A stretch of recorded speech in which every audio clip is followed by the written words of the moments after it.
안녕하세요. 공중전의 샛별 김유나입니다. 약보합권에서 출발한 코스피가 외국인과 기관의 매수에 힘입어 빨간불로 마감했습니다. 트럼프 대통령의 영향으로 트럼프 트레이드가 시작되면서 조선과 방산주들이 일제히 상승했습니다.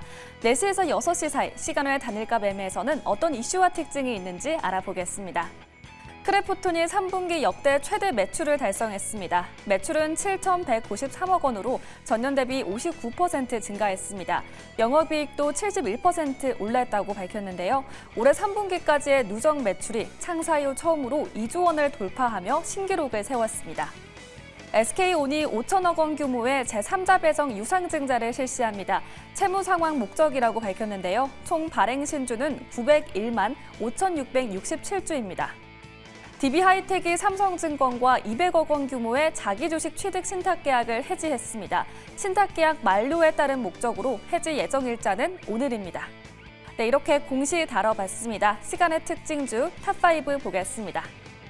네, 트럼프 2.0 시대가 도래하면서 관련 수혜주들이 주목을 받고 있습니다.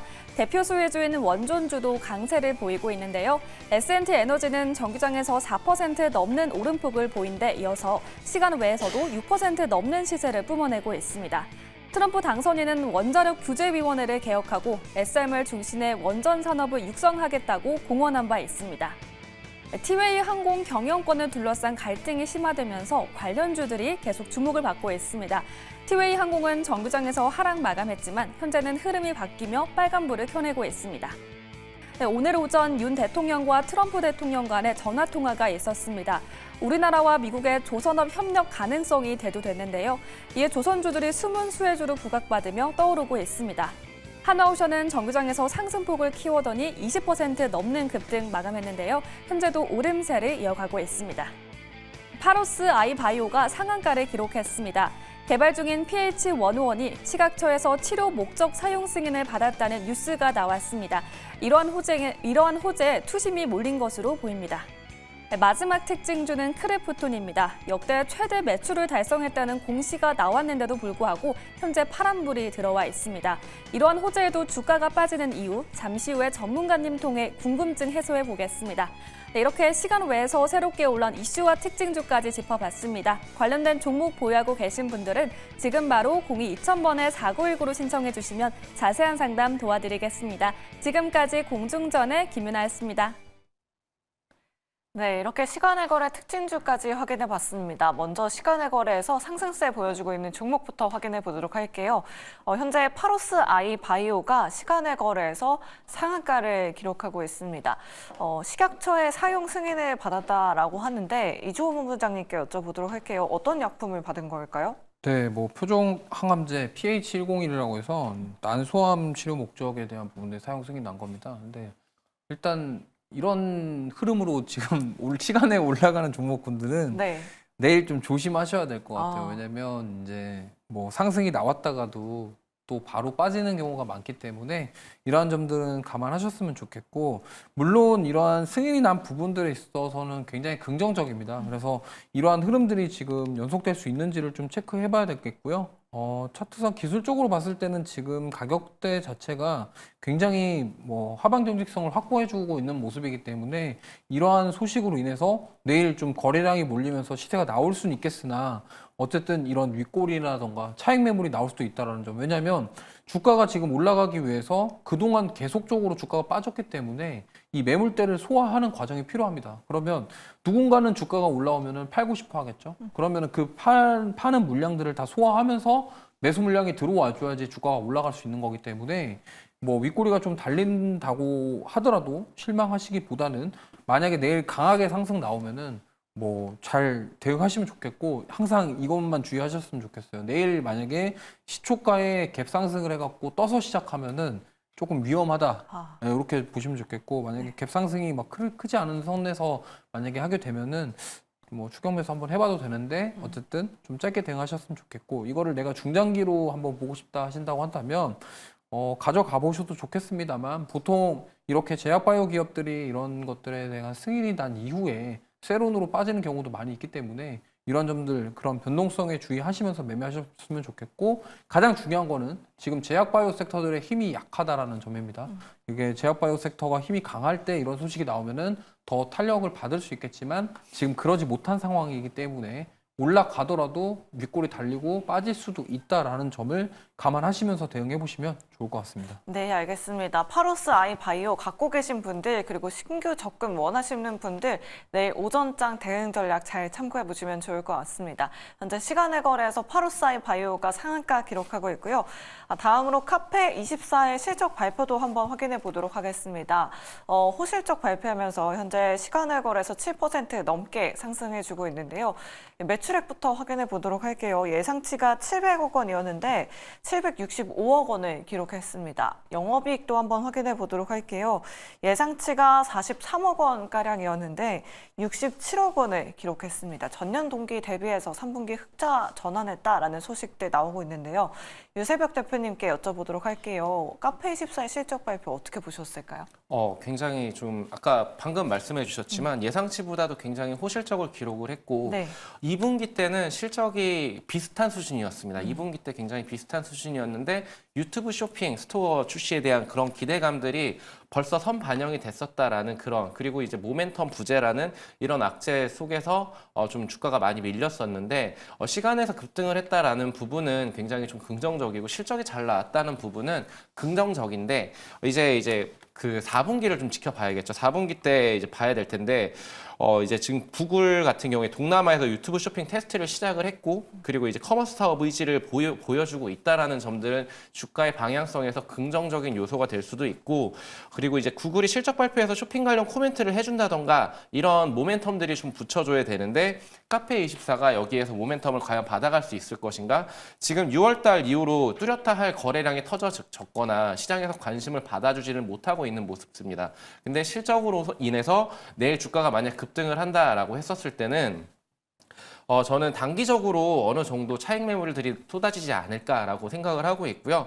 그렇기 때문에 뭔가 확실한 모멘텀들이 있는 구간에서 저는 새로운 공략을 해보거나 아니면 카페24라는 종목을 들여다보면 좋을 것이다라는 의견을 좀 드리고 싶고 저는 지금 현 구간에서는 저는 카페24가 실적이 좋았다라고 해서 계속적으로 카페24 주주분들을 위해서라도 계속 주가가 계속적으로 우상향하는 그런 그림들을 좀 보여줬으면 좋겠지만 단기적으로 모멘텀이 일회성이지 않을까 이렇게 좀 생각을 하고 있습니다. 그래서 만약에 투자를 고려하는 종목으로 카페24를 보고 계신 분들이라면 뭔가 확실한 모멘텀이 붙어줬었을 때 거래량들이 크게 폭발적으로 일어날 때 그때 한번 관심 가져보심이 좋을 것 같다라고 의견 드리도록 하겠습니다. 네, 알겠습니다. 카페24 호실적 기록하긴 했지만 장기적인 모멘텀으로 보기는 어렵다라는 의견도 잘 참고해 보시면 좋을 것 같습니다. 다음으로 크래프톤의 실적 발표도 한번 확인해 보도록 할게요. 3분기 호실적을 달성했지만 현재 시간의 거래에서 3% 넘게 빠지고 있습니다. 낙폭을 더욱더 확대해가는 모습인데 매출액 계속해서 꾸준히 늘고 있습니다. 예상치가 6,500억 원가량이었는데 그를 훨씬 뛰어넘는 7,193억 원 기록했고요. 영업이익 같은 경우에는 2,500억 원 예상을 했었는데 3,244억 원을 기록했습니다. 이조 본부장님께 자세한 실적 한번 여쭤보도록 할게요. 크래프톤 호실적 발표했는데 시간에서 빠지고 있는 건 그냥 차익 실현이다 이렇게 봐야 될까요?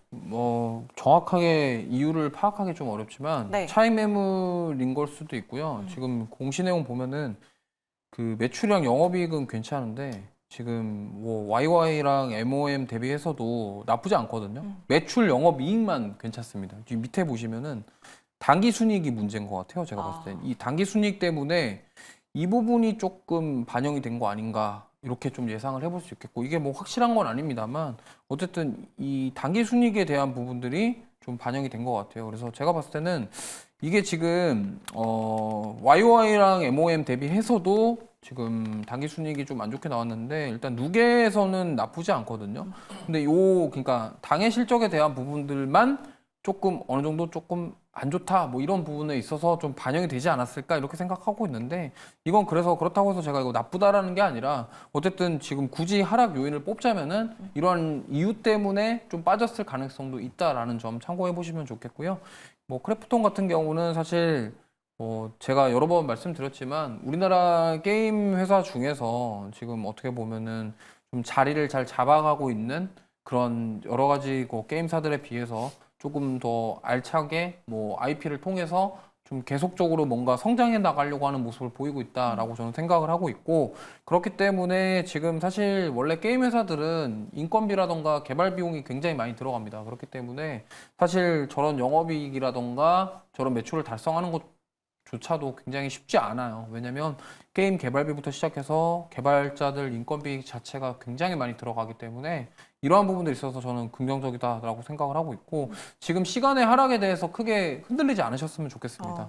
굳이 흔들리기보다는 저는 오히려 지금 이렇게 상승 나온 다음에 옆으로 횡보하는 모습이 나오면 여기서 주가가 만약에 방어가 잘 된다. 만약에 30만 원, 32만 원, 30만 원 정도, 31만 원대만 이탈을 안 한다고 한다면, 이 라인만 무너지지 않는다고 한다면 저는 추가 상승 여력도 충분히 있다고 생각해요. 왜냐면 모멘텀이 굉장히 많고, 특히나 이 배틀그라운드 IP 자체가 사실 저는 굉장히 우리나라에서 어떻게 보면은 좀 요즘에 e스포츠 시장과 이런 것들을 다 고려해서 잘 만들어가고 있는 게임이다라고 생각을 하고 있기 때문에 이러한 점들이 있어서 저는 보셨으면 좋겠고, 지금 계획하고 있는 신작들까지에 대한 모멘텀도 있기 때문에 이러한 점들까지도 저는 오히려 지금 시간의 하락은 크게 걱정할 건 아니고요. 앞으로도 저는 계속적으로 주가가 상승할 여력이 있다라고 생각하기 때문에 크게 흔들리지 마시고 보유하고 계신 분들은 조금 지켜보셨으면 좋겠고, 만약에 이거를 내가 신규 접근하려고 한다. 이거는 근데 가격적으로 좀 부담이 되기 때문에 네. 오히려 조정이 나오면은 매수 관점으로 대응해 보시면 좋을 것 같습니다. 네, 30만 원 선에서 매수 관점인가요? 네, 본부장님? 32 라인, 그러니까 지금 보시면 이때 거래량 나오면서 지금 여기 돌파했던 라인 있잖아요. 이날 8월 13일 날 이날 돌파가 30만 원대 돌파 났거든요. 그러면서 그냥 주가가 안 빠지고 지금 버티는 거기 때문에 만약에 이 31만 원에서 30만 원 라인 사이까지 만약에 조정이 나온다. 그러면 저는 매수 기회로 삼으셔도 괜찮다라고 생각합니다. 네, 알겠습니다. 크래프톤 갖고 계신 분들, 그리고 신규 접근 원하시는 분들 투자 전략 잘 참고해 보시면 좋을 것 같습니다. 다음으로 시간의 거래에서 조선주들 상승 탄력 계속해서 이어가고 있습니다. 하나오션이나 HT, 현대중공업 같은 종목들 오늘 정규장에서 급등 이어갔는데 시간의 거래에서도 현재 상승세 보여주고 있거든요. 유세벽 대표님께 자세한 내용 한번 여쭤보도록 할게요. 조선주들 좀 계속해서 좀 상승 랠리 이어갈 수 있을까요? 그랬으면 좋겠다라고 네. 의견을 드리고 싶은데 네.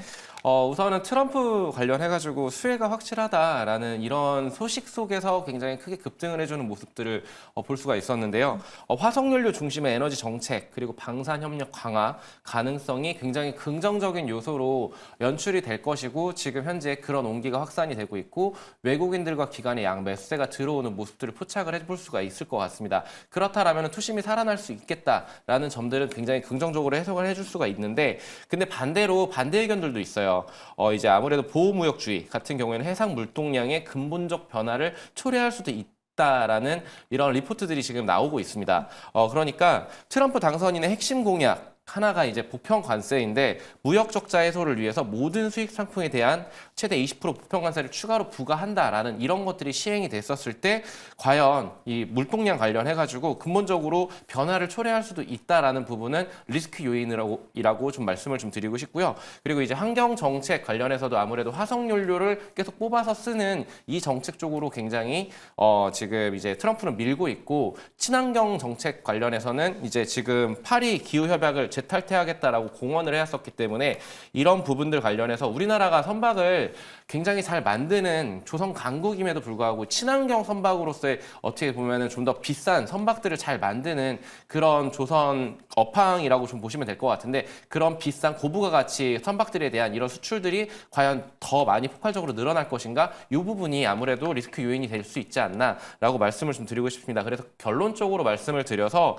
근데도 지금 외국인들과 기관들의 투심이 이쪽으로 몰리고 있다라는 부분은 단기적으로 그리고 추가적으로 계속적으로 이어갈 수 있는 모멘텀들이 될 수 있는 게 신조선까지 있으니 결국에는 판매하는 그 가격들이 굉장히 계속적으로 비싸지고 있고 늘어나고 있고, 이런 부분들 중국과의 경쟁에서 이긴다라면은 이런 전제 조건들이 깔린다라면은 정말 빅사이클이 한번 도래를 할 것이다라는 의견이 없고요. 그래서 지금 조선 관련해서 저는 지금 오늘 이제 급등을 했고 내일 다시 한번 상승을 하게 되면은 여기에서는 어느 정도 차익 실현 매물들이 나올 것이라고 생각을 합니다. 그럼 일시적으로 조정이 들어올 수도 있다. 그때가 신규 진입 포인트가 될 수 있지 않나라고 생각을 하고 있고요. 지금 대부분의 종목들 이제 3사 같은 경우에는 HD 한국조선해양이라던가 삼성중공업이라던가 하나오션이 후속 주자로서 지금 크게 뛰쳐 올라가고 있는데 이제 그 미국 해군 함정 관련해서도 모멘텀들이 살아있기 때문에 가격적으로 이제 신고가 돌파 같은 것들을 좀 기대를 해보신다라고 했었을 때는 먹을 수 있는 룸 자체가 아주 많지는 않다라고 생각을 해요. 그렇기 때문에 이 부분들은 약간 보유자의 관점이라고 보시면 될 것 같고 신규 진입 관점으로는 하나오션 같은 종목들 한번 유심히 살펴보면은 좋을 것 같다. 35,000원이라는 가격대를 좀 돌파를 해준다라는 전제 조건으로 좀 살펴보시면 조선 관련해서 좀 괜찮을 것 같다라고 말씀을 드리겠습니다. 네, 알겠습니다. 탑픽 종목을 하나오션으로 꼽아주셨네요. 그러면 하나오션 이조 본부장님 의견은 어떤지 궁금합니다. 6423번님께서 매수가가 33,150원이시고요. 비중 50% 들어가셨습니다. 오늘 장 마감 직전에 매수하셨다고 하는데 초보사여서 내일 어떨지 떨어질지 걱정된다라고 이렇게 보내주셨어요. 네. 그래도 다행히 지금 시간의 거래에서는 좀 상승해주고 있긴 하거든요. 뭐 하나오션이 트럼프의 최대 수혜주다. 왜냐하면 미국 MRO 사업도 하고 있고 네. 뭐 이런 이야기들 오늘 굉장히 많이 들려왔어요. 본부장님 어떻게 보실까요? 잘 들어가신 것 같아요. 네. 왜냐면 이게 지금 좀 아쉽죠. 네. 그러니까 처음에 좀 중간에라도 들어갔으면은 괜찮은데 그러니까요. 뭐 어떡합니까? 이미 33,000원 산 거. 네. 저는 잘 들어가신 것 같고요. 12시 전에 들어가셨으면 참 좋으셨어요. 네, 그러니까 좀 네. 일찍 들어가셨으면은 조금 더 좋았을 텐데라는 생각이 좀 드는데 저는 이 거래량이 저는 되게 의미 있다고 생각하거든요. 왜냐면 지금 하나오션이 거래량이 보시면요. 이때가 22년도예요. 22년도 9월 달 이후에 지금 역대급 거래량 나온 거거든요. 그러니까 이 정도 거래량이 나왔다라는 거, 그리고 윗꼬리 없이 지금 꽉 찬 양봉으로 마무리했다라는 거, 저는 이거는 추가 상승 여력이 충분히 있다라고 생각을 합니다. 사실 이 하나오션 같은 경우는 뭐 옛날에 대우조선해양이었죠. 그러니까 뭐 이때는 사실 의미가 없고 이 뒤로 보면은 거래량이 이만큼 나온 적이 거의 뭐 몇 년에 한 번 있을까 말까예요. 그렇기 때문에 저는 의미가 있다라는 말씀을 드리는 거고, 그러니까 이게 거래량이 이렇게 나왔는데 윗꼬리가 안 달렸다. 그럼 뭐냐면 팔고 싶은 사람이 없는 거예요. 그러니까 사람 심리적으로 봤을 때 이렇게까지 올라오면은 윗꼬리가 달린다라는 것의 의미는 누군가는 좀 팔고 싶은데 이건데 지금 이 캔들만 딱 보면요. 팔고 싶은 사람이 없는 거예요. 그러니까 다 사고 싶어 하는 거죠. 그렇기 때문에 지금 시간에서 올라가는 거고 그런 관점에서 봤을 때 저는 내일 갭상승 출발할 것으로 예상을 하고 있고 내일 만약에 탄력적으로 시세 나오면 저는 신고가 경신 가능하다라고 보고 있습니다. 그렇기 때문에 좀 들고 가셨으면 좋겠고 저는 비중이 조금 부담스럽거든요. 그래서 만약에 내일 36,000원 부근까지 올라오면 절반 정도를 빼서 25% 정도만 가져가셨으면 좋겠고요. 일단 뭐 초보자라고 하셨는데 한 종목에 저렇게 비중 절반 들어가서 물론 수익이 나면 좋지만 거꾸로 가면은 좀 마음이 아프거든요. 그렇기 때문에 대응이 안 돼요. 그러니까 뭐 예를 들어서 내가 비중 50% 들어갔는데 주가가 한 10% 빠지면은 그 다음에 이거 추가하면서 해야 되나? 그래가지고 남아있는 예수금 다 넣으면은 그 다음에 더 빠지면 그 다음부터 대응이 안 돼요. 그렇기 때문에 좀 비중을 좀 나눠서 투자하시는 게 좋고 만약에 내가 이걸 25%를 투자를 하고 나서 제가 절반을 매도하라는 이유는 그 절반을 가지고 현금 가지고 계시다가 만약에 주가가 조정이 나오면은 그때 또 평단가를 조절할 수 있는 그런 리스크 관리 차원으로 현금이 필요하기 때문에 말씀을 드리는 겁니다. 그래서 일단은 잘 들어가신 것 같고 여기서 만약에 내일 시세가 나오면 절반 정도는 매도하셔서 리스크 줄이면서 추가적으로 시세 기대해 보셨으면 좋겠습니다. 네, 알겠습니다. 내일 갭상승해서 35,000원까지 간다면 그때는 비중 조절에 대한 의견 남겨드렸으니까요. 우리 시청자님 하나오션 전략 잘 참고해 보시면 좋을 것 같습니다.